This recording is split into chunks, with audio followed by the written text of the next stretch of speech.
Vamos lá com o Paulo Amarante agora, querido Paulo. Como é que você está? Tudo bem, Conde? Uma notícia muito triste no Rio hoje, que é mais uma chacina da polícia na fazenda. Exatamente, do lado da Fiocruz.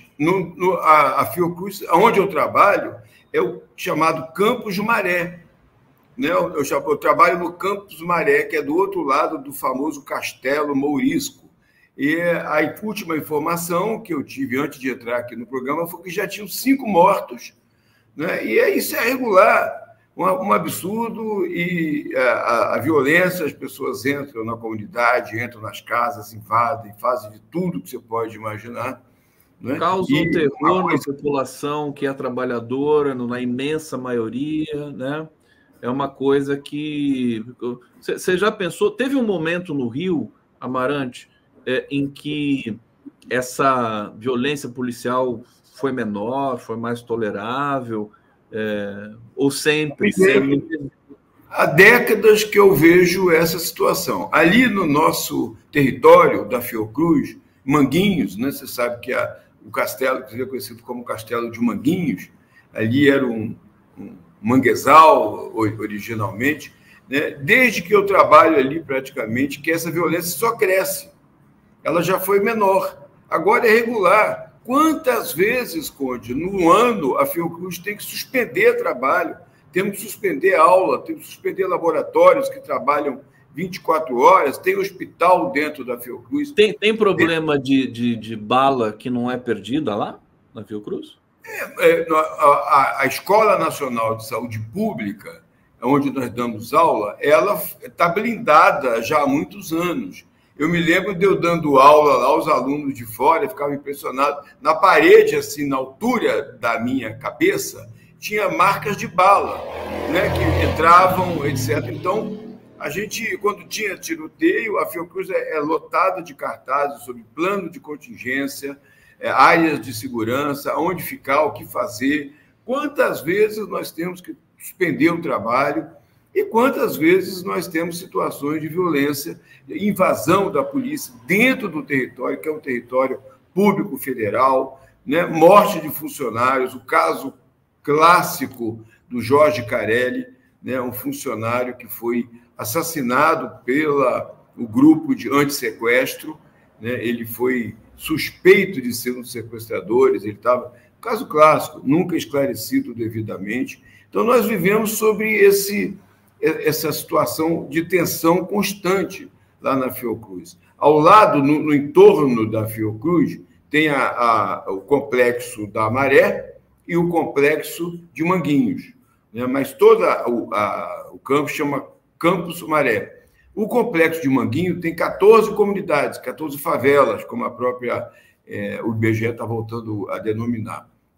Situações regulares, é uma das áreas mais violentas, né? Nós fizemos uma pesquisa lá uns tempos atrás sobre iniciativas culturais, né, que são pessoas que sobrevivem à falta de políticas de proteção do Estado e de promoção da vida, educacionais, culturais, esportivas, etc., etc., ao mesmo tempo que sobrevive a uma ação permanente de invasão, de guerra, de conflito entre polícia, milícia e tráfico, né? Nós, quando fomos lançar o catálogo, o resultado, a polícia destacou um caveirão para acompanhar a operação. Então, uma forma clara de intimidação dos pesquisadores da Fiocruz, que tiveram que entrar na comunidade sob miras de fuzil, sob miras daqueles carros ultra armados, blindados, etc.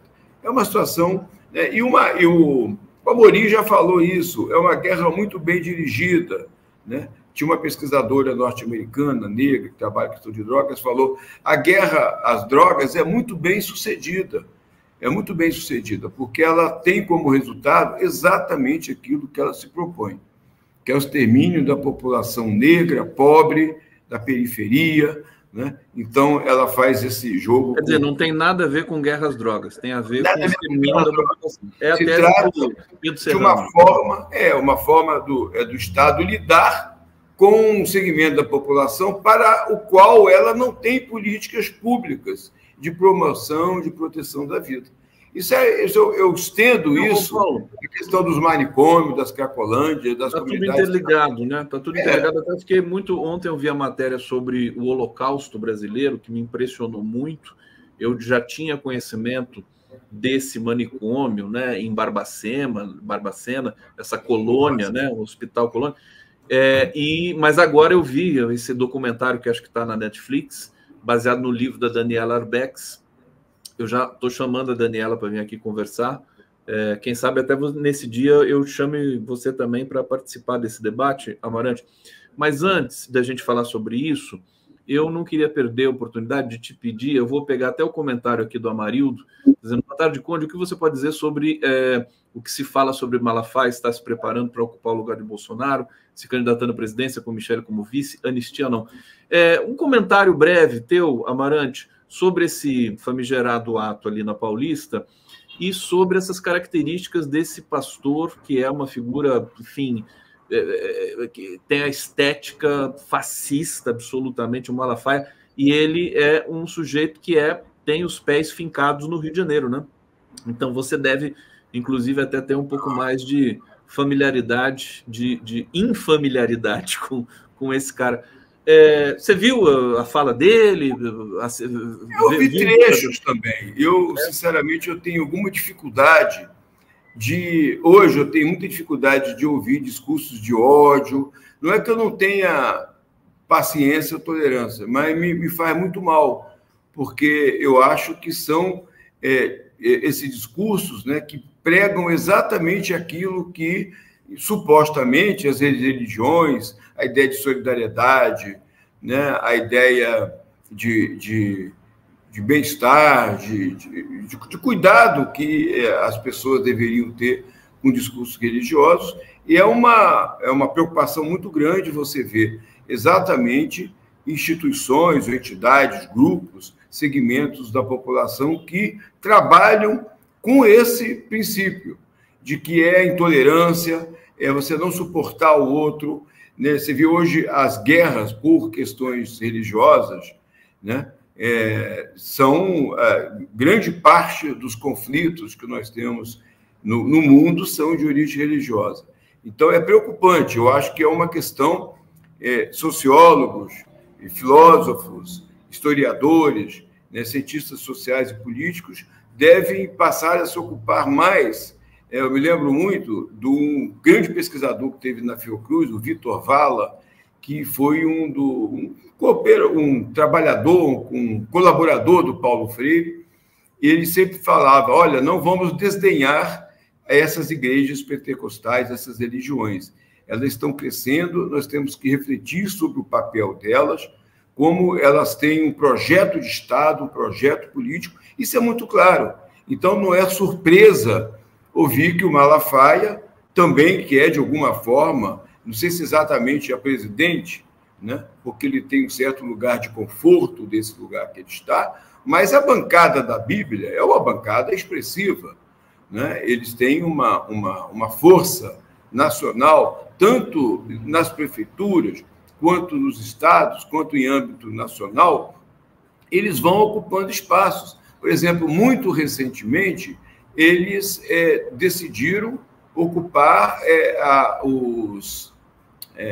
como é que chama? Esses tribunais da infância, eu esqueci o nome, agora me deu... O Conselho Tutelar, desculpa, os Conselhos Tutelares. Né? Então, eles fizeram uma estratégia de guerra, de tomada dos Conselhos Tutelares, né? Usando todo esse discurso do mal da droga, da família desestruturada.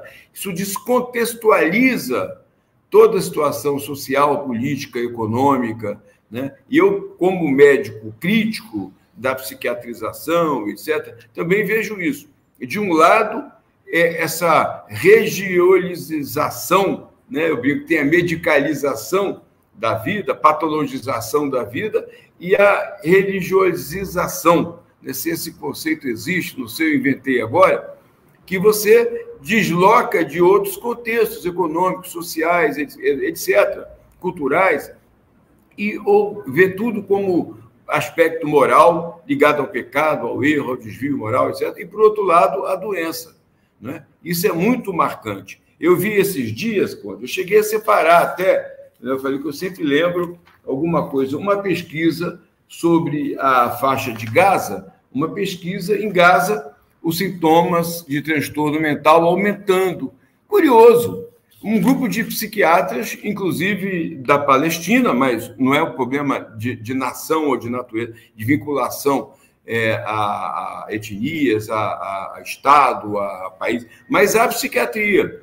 Vê como um aumento assombroso de transtorno mental em Gaza. As pessoas têm problema de insônia, de depressão, e aparentemente a guerra, a violência, a ocupação, a falta de território, a falta de ter um espaço de paz, de vida, não tem a ver com esse crescimento.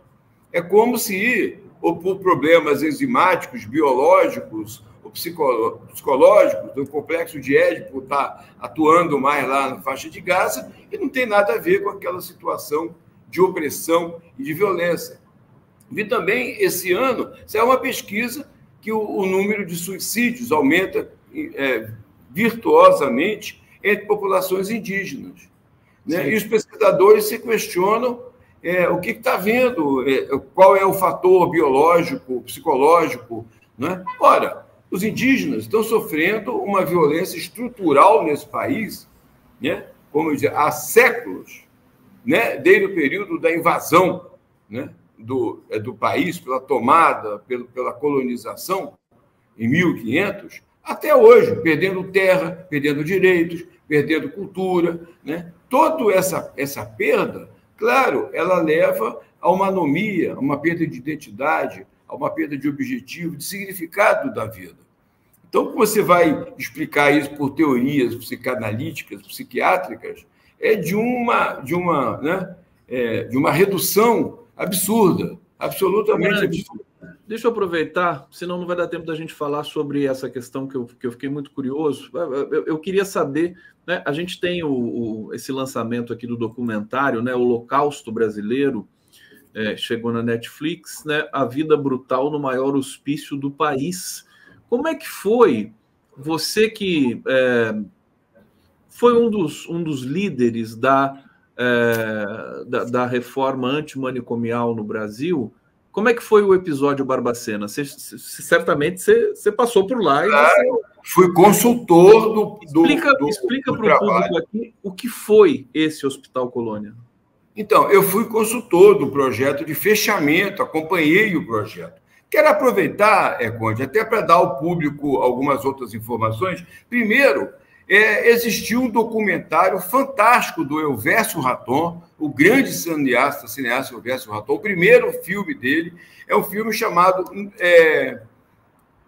Em Nome da Razão, um documentário de 79 com cenas verídicas, reais, é tudo verdade. Em Nome da Razão, do Elvésio Raton. Você sabe, o Elvésio Raton fez Menino Maluquinho, fez Batismo de Sangue, a história do Frei Beto, um grande cineasta.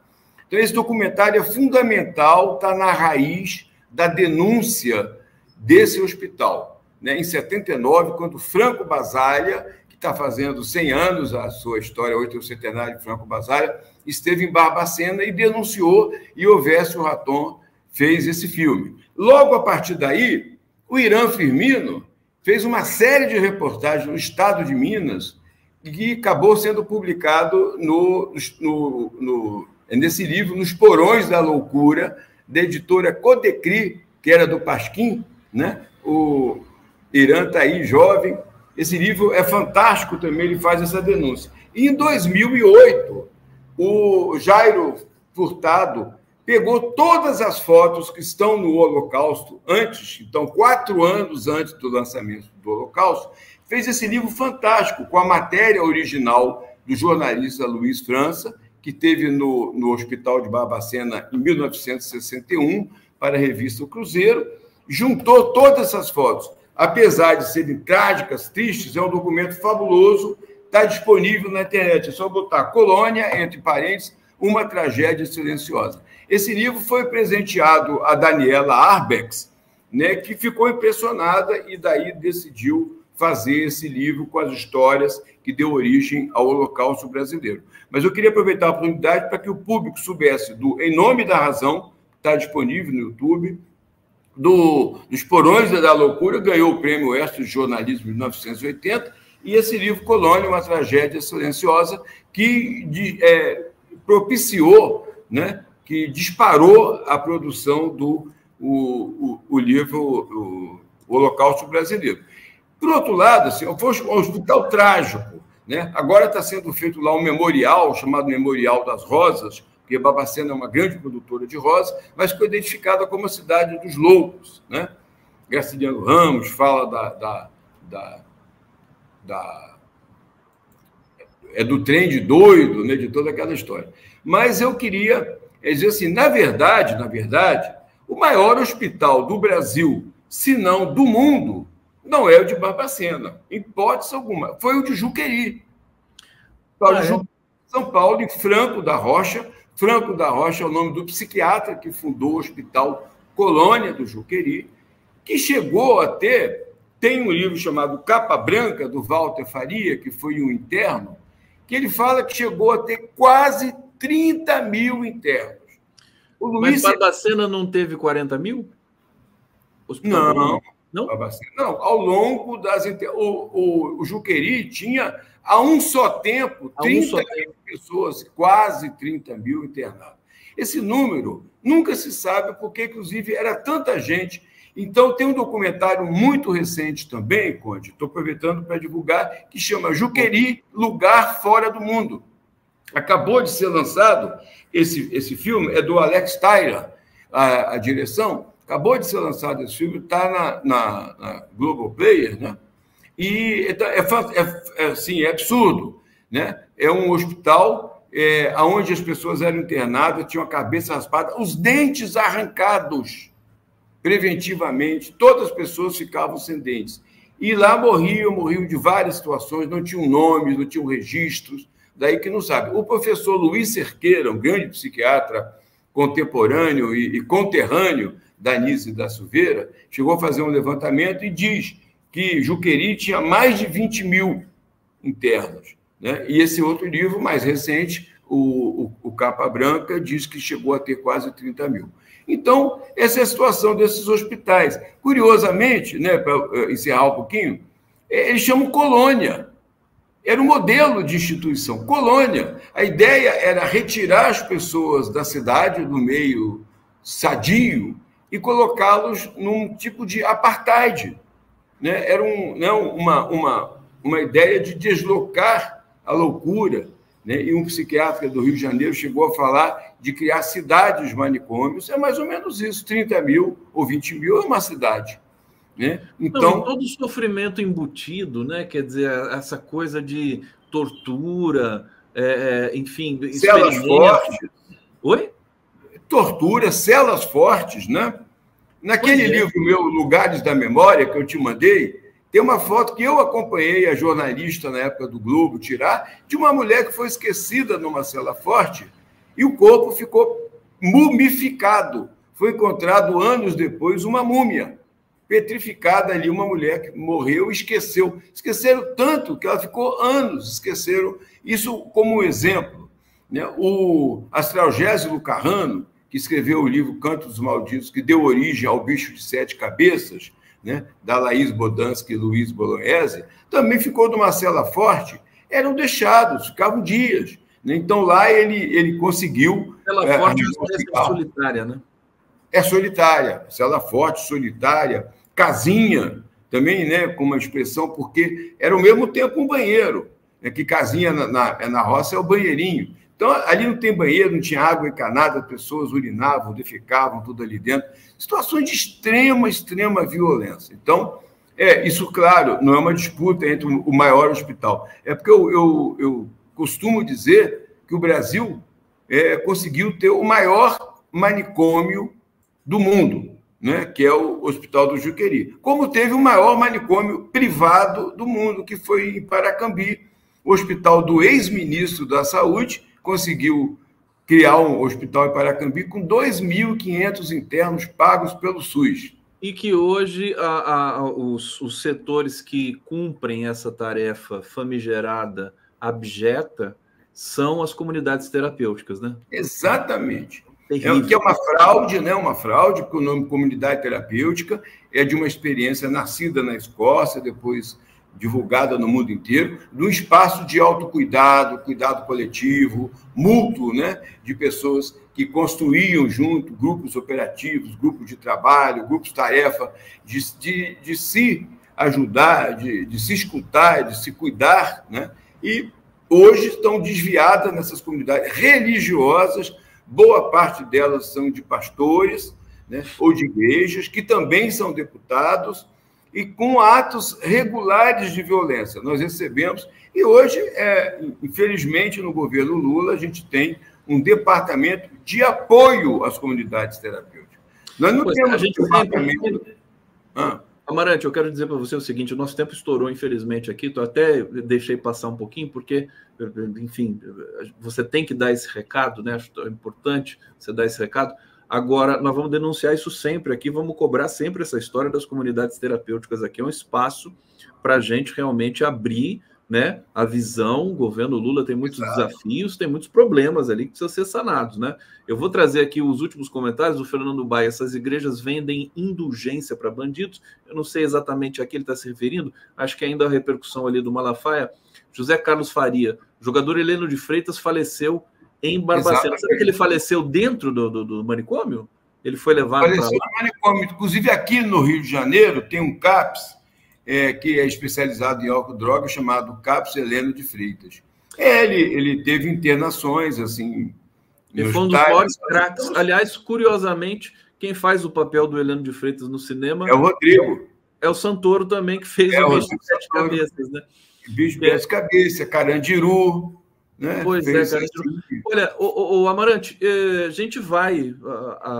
eu estou querendo fazer um programa especial sobre essa questão que me interessa muito pela questão da humanidade, né? Dos direitos humanos, da gente poder trazer esse debate aqui, trazer a Daniela Arbex, mas depois você precisa me dizer também de algumas pessoas, porque você conhece todo mundo, você participou de todo esse processo, para a gente trazer, para contar um pouco essa história aqui para o nosso público, comunidade também que se interessa muito por isso. Eu vou encerrando o nosso Unidos, agradecendo a presença de todos vocês, obrigado pelo carinho, pelo engajamento, deem um like, inscrevam-se no canal e continuem com a nossa programação. Paulo Amarante, brigadíssimo, excelente semana para você. Abraço para todo mundo aí. Logo estaremos juntos mais uma vez. Obrigado, querido. Abração.